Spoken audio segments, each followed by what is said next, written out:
we are in Brachot, and it's page 20, and we come to an interesting story. It says, Rav Gidel Hayaragil Dahave Kai Azil Vitev Bishare Tevila. So you have Rav Gidel, who it was his practice to go and sit at the entrance of the mikvah. Why? So there's a commentary that says, in order to instruct them in the proper method of immersion. Okay, that's what he would do. But that could be one explanation. But if we continue on with the story, he says, Armaluhu, Hachi Tavilu, Vahachi Tavilu. And while he was sitting there, he would say, here is where you should go to the mikvah. Immerse this way, immerse this way. Fine. So Amalei Rabbanan, the rabbi, said to him, Lo Kai, Mistafe Mar Miyetzahara, aren't you afraid of your Yetzahara, your evil inclination? Here you are in front of all these women who are about to go to the mikvah, which means that they are either, depending on where he is in the mikvah, nude, because in order to go to the mikvah you must be nude, or he's at the before they've disrobed. But the bottom line is, if he's saying this is how this is how you should do it, he's instructing somebody at a very particular moment. It's not like going to a class and having a lecture. And by the way, a man normally will never give the lecture of going to the mikvah to women. It's usually women talking to women because of the matter of tzniut, of being modest. And it's not modest, it would be outside of the vows of modesty for a man to instruct a woman, unless it's his wife, of how to go properly to the mikvah. Even he shouldn't even be sitting by the outside door of the mikvah, seeing who's going and coming. Correct. That's also a lack of modesty. That seems, we would never do that today. No. If we would, today, it's such a, a modest thing, that depending on where the mikveh is, like let's say the mikveh is attached to the shul, like it is in South Bend, it's attached to the shul. So what we do at night, if we're davening in that area, so we close the shades. That's why the shades are always closed at night, so that if a woman is walking by, we don't know who's walking by.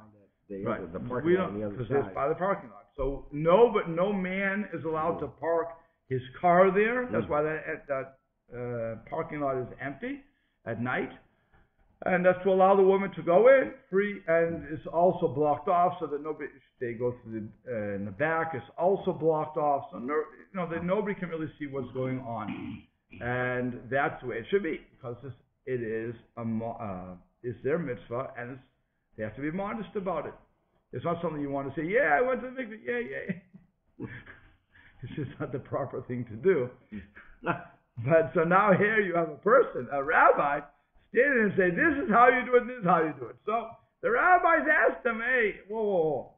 Aren't you worried about the Yetzirah, the evil inclination getting the best of you and doing something, or just having a seminal emission because you see all these women?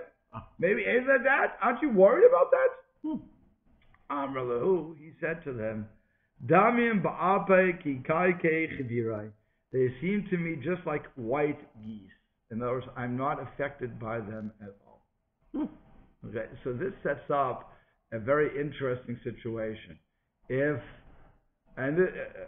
Furthermore, this is not the only place that we see something like this. There are many times that the rabbis did things that seemingly, for us, would be forbidden. And each time they would do something like this, he danced with the bride on his shoulders. And he said, and one of the not this particular rabbi, but another rabbi, and so they said to him, what are you doing? He said, she's like a bundle of sticks on my shoulders. In other words, I get nothing from her. I defeated my Yetzirah. You have another one who came home from yeshiva, and he would kiss his sisters on their hands, or whatever the case is going to be. And again, the question is, you yourself said, you rabbi who did this said, we should not be kissing women unless you're married to the person because of the Yetzirah. And again, he has, I forget the reason that he gives, but basically the concept is, it means nothing to me. In other words, I don't get excited. So the question now becomes, is that something for all of us to hold on to, or is it only for these tzadikei olam, who are these righteous people of the generations, who could get away with that sort of thing? You know yourself. I mean, if you're really going to get excited, you do it. But it doesn't explain how the women felt about it, by the way.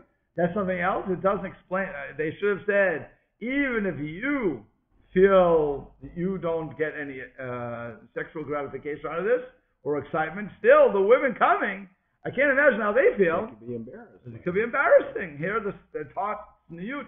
That's never touched in this whole thing. But that would be a side discussion. It maybe is even in the Gemara. I don't know. I don't see it in the Gemara at all. But that should be a question that should be asked. Why aren't, even if you don't have concern for yourself, have concern for the people who are going? Okay, but that's a different story. At least we're not going there at this point anyway. Okay?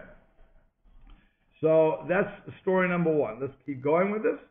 And then it says, Rav Yochanan have ragil dahavi kai azov yated b'sha'arei tevila. Now Rav Yochanan, he used to sit next to the entrance of the woman's mikvah.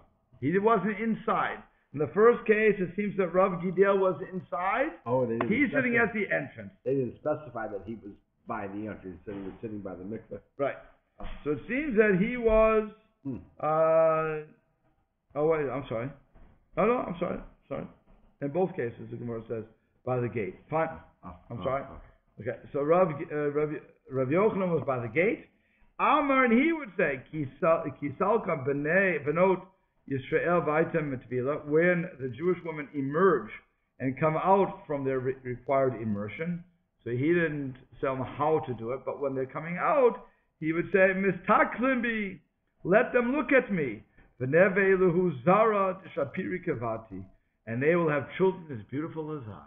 Rav Yochanan was known to be a very good-looking guy, and so he said, if they look at me, then they, God willing, will have children as good-looking as I.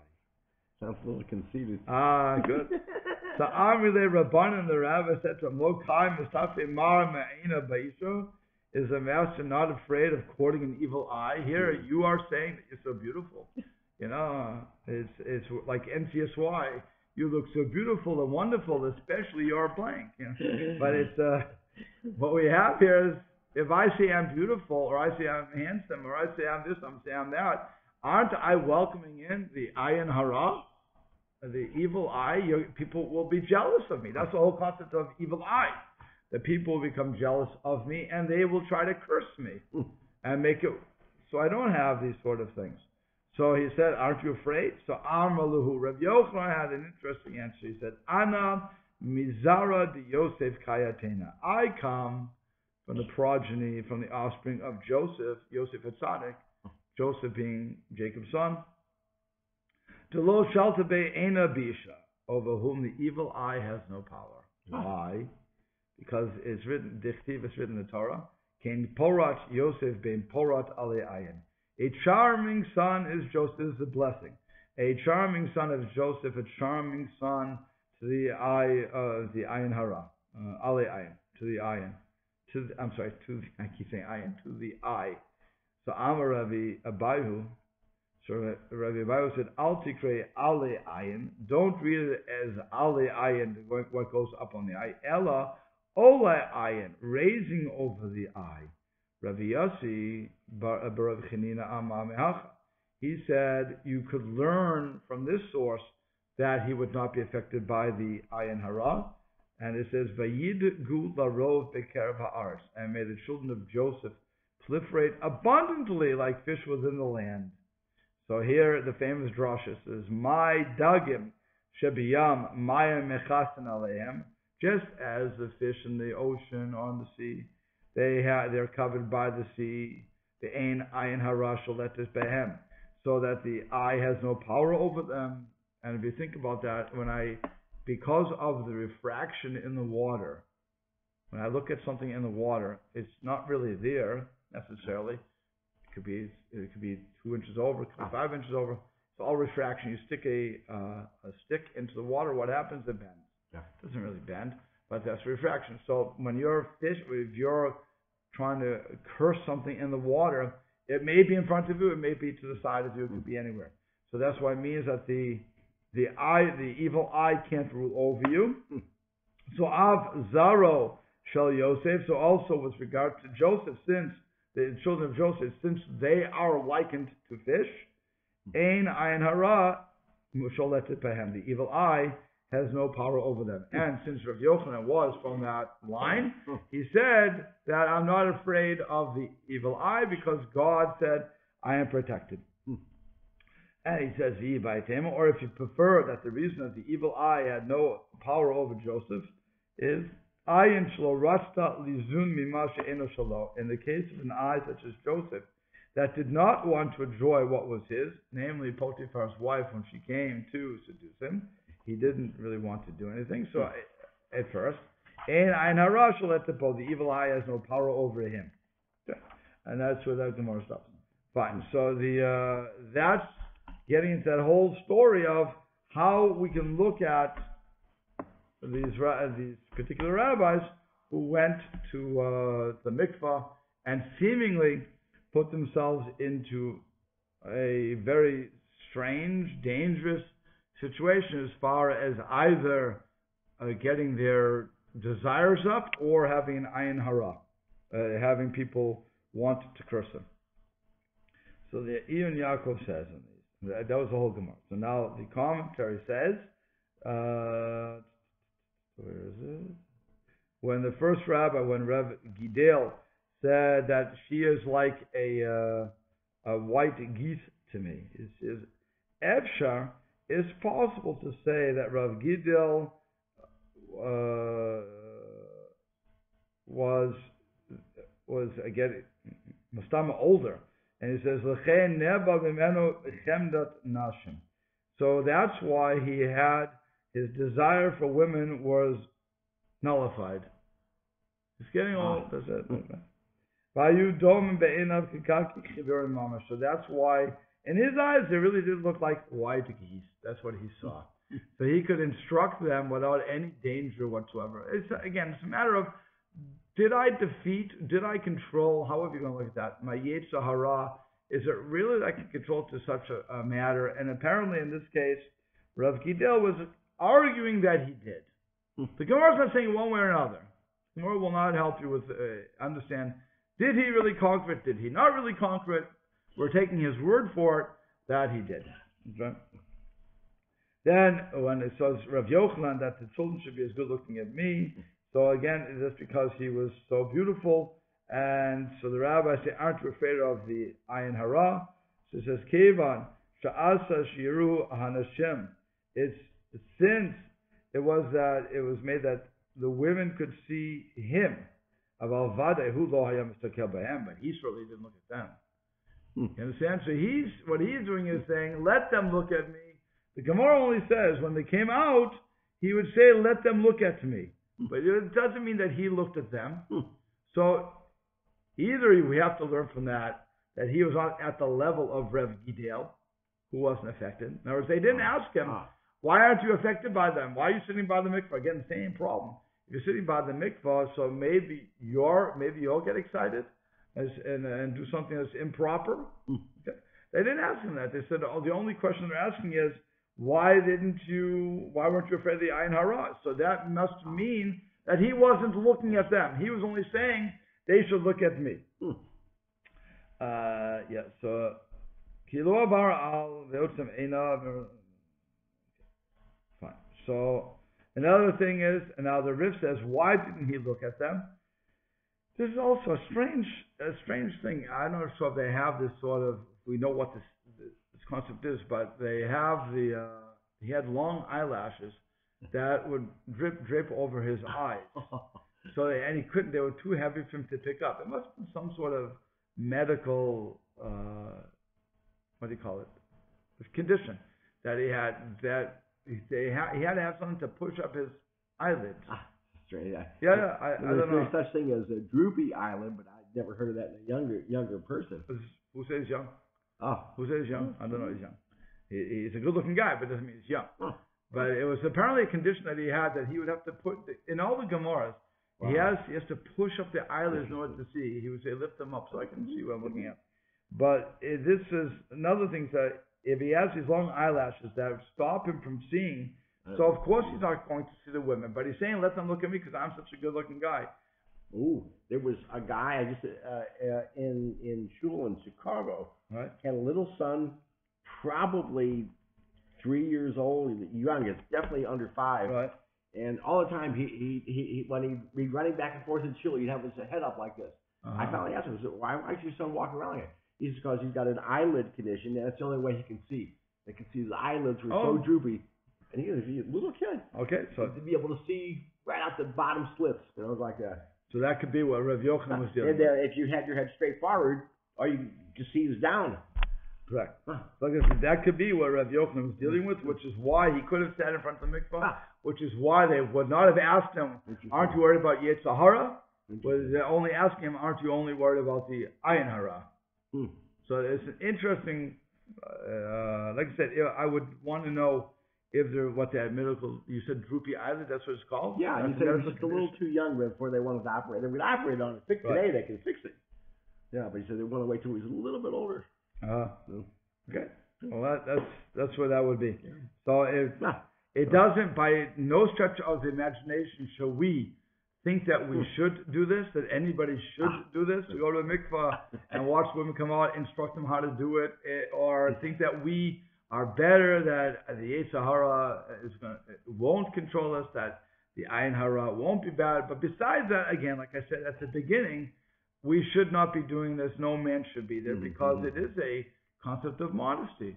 And when the women go to the mikvah, which God willing everybody does at the proper time, then while they should go right home. They shouldn't be stopped by anybody. They're supposed to be with other women, walking them, and so on and so forth, because women with that's protection-wise too, by the way.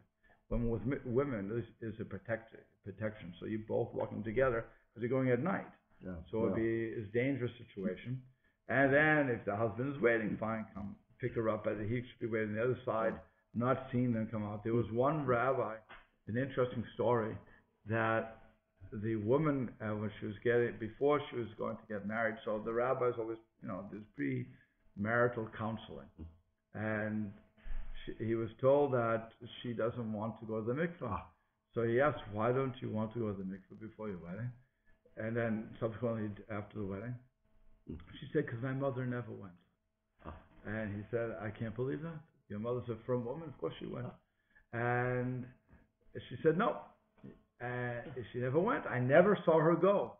He said, So he made a decree in his town that they should go during the day, and they should bring the kids in the car with them. Not that the kids should see her immersing, but they should go and see the kids. Why? So that the next generation would not be able to say, my mother didn't go. Whoa. Now, I don't know, that was a crazy rabbi's decision.